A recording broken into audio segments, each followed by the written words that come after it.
Guys ఈ వీడియోలో ఎక్కడో చోట మనకి 10 అనే నెంబర్ అయితే ఉంటుంది అనమాట. ఈ 10 అనే నెంబర్ని స్క్రీన్ షాట్ తీసి నాకు ఇన్స్టాగ్రామ్లో సెండ్ చేయండి. లింక్ కింద డిస్క్రిప్షన్లో ఉంది.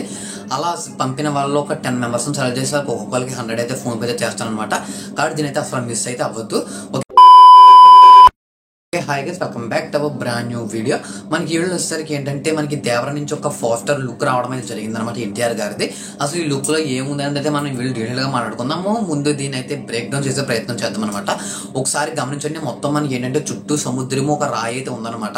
ఆ రాయి మీద మన ఎన్టీఆర్ అన్న అయితే ప్రశాంతంగా నుంచుని అయితే ఉన్నాడు అనమాట. అక్కడ అర్థం చేసుకోవచ్చు ఏంటంటే ఆ ఎన్ని అలలు దాటి ఏదైతే ఉందో దాని లాగా ఉగ్రంగా ఉండబోతున్నాడు అని చెప్పేసి మనకి క్లియర్ గా అర్థమవుతుంది అనమాట. అంతేకాకుండా ఎన్టీఆర్ గారి చేతిలో ఒక కత్తి అయితే ఉందన్నమాట. అది కూడా కొంచెం విచిత్రంగా డి షేప్ లో అయితే ఉందన్నమాట. దానికి ఏదో పూజలు చేసినట్టు కూడా మనకైతే కనిపిస్తుంది అనమాట.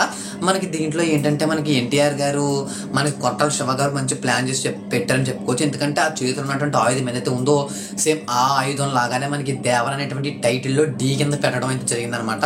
అది ఒక ఆయుధం కాదు, ఆ వచ్చేసరికి మనకి 2 ఆయుధాలు అనేది చెప్పుకోవచ్చు అనమాట.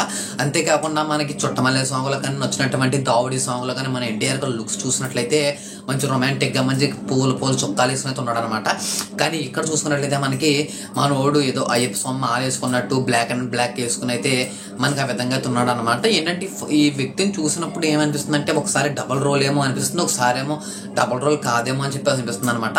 తన చేతిలో ఉన్నటువంటి కత్తి ఏదైతే ఉందో ఆ కత్తికి బొట్లు పెట్టి ఉన్నాయి అంటే అక్కడ ఆయుధ పూజ అయితే జరిగిందనమాట. సేమ్ మనం ఇదే దాన్ని మన టైటిల్లో కూడా చూడడం అయితే జరిగింది. ఆయుధ పూజ బీజం కూడా మనం అయితే విన్నాం అనమాట ఆల్రెడీ ఇప్పటికేని. కాబట్టి ఏంటంటే ఈ పోస్టర్ మొత్తం కూడా ఇదే ఉంది. కానీ ఎన్టీఆర్ గారి ఫ్యాన్స్ కి గుడ్ న్యూస్ ఏంటంటే సెప్టెంబర్ 10న మనకి ట్రైలర్ అయితే రిలీజ్ అయితే అవ్వబోతుంది అనమాట దేవరా నుంచి. ఇది మనకు ఒక మంచి గుడ్ న్యూస్ అనేది చెప్పుకోవచ్చు. మనకి ఏంటంటే మొన్న వచ్చినటువంటి సాంగ్ ని చాలా మంది బాగాలేదని చెప్పేసి అన్నారు అనమాట. ఈవెన్ నేను కూడా అన్నాను. దీంట్లో ఏంటంటే మన ఎన్టీఆర్ మన డైరెక్టర్ గారు న్యాయం చేయలేదు దీనికి అని చెప్పేసి అయితే అనిపిస్తుంది అనమాట నాకైతేనే మొన్న వచ్చినటువంటి సాంగ్ కి. ఎందుకంటే దాంట్లో బీజిఎం కూడా అంతగా బాగాలేదు, మన మ్యూజిక్ డైరెక్టర్ కూడా అంతగా న్యాయం చేయలేదని అయితే అనిపించింది అనమాట.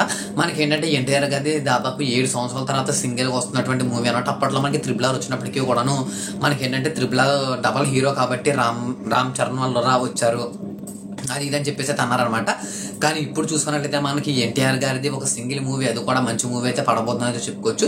అంతేకాకుండా మన ఎన్టీఆర్ గారు ఉన్నటువంటి నేచర్ ఏంటంటే ఏదైనా డైరెక్టర్ డౌన్ అవుతుంటే అంటే ఫ్లాప్స్ ఉన్నటువంటి డైరెక్టర్ ఉంటే ఆ డైరెక్టర్ని లేపడానికి అయితే ట్రై చేస్తాడు అనమాట. అదేవిధంగా కొరటాల శివన్ అయితే ఇప్పుడు లేపడానికి అయితే ట్రై చేస్తాడు. మనోడు ఎవరికి అంటే ఇంటర్నేషనల్ వైజ్ ఎవరికి కూడా తెలియదు అనమాట. అలాంటిది ఇప్పుడు మనకి వరల్డ్ వైడ్ మొత్తం కూడా మనోడు ఎన్టీఆర్ గారు మనోడిని తీసుకెళ్ళడం అయితే జరిగిందనమాట. నేనైతే సెప్టెంబర్ 10th కోసం వెయిట్ చేస్తాను. ఇల్లుండే మనకి ట్రైలర్ అయితే రాబోతుంది. వచ్చిన తర్వాత రియాక్షన్ చూద్దాము. లైక్ చేసి సబ్స్క్రైబ్ చేసుకోండి.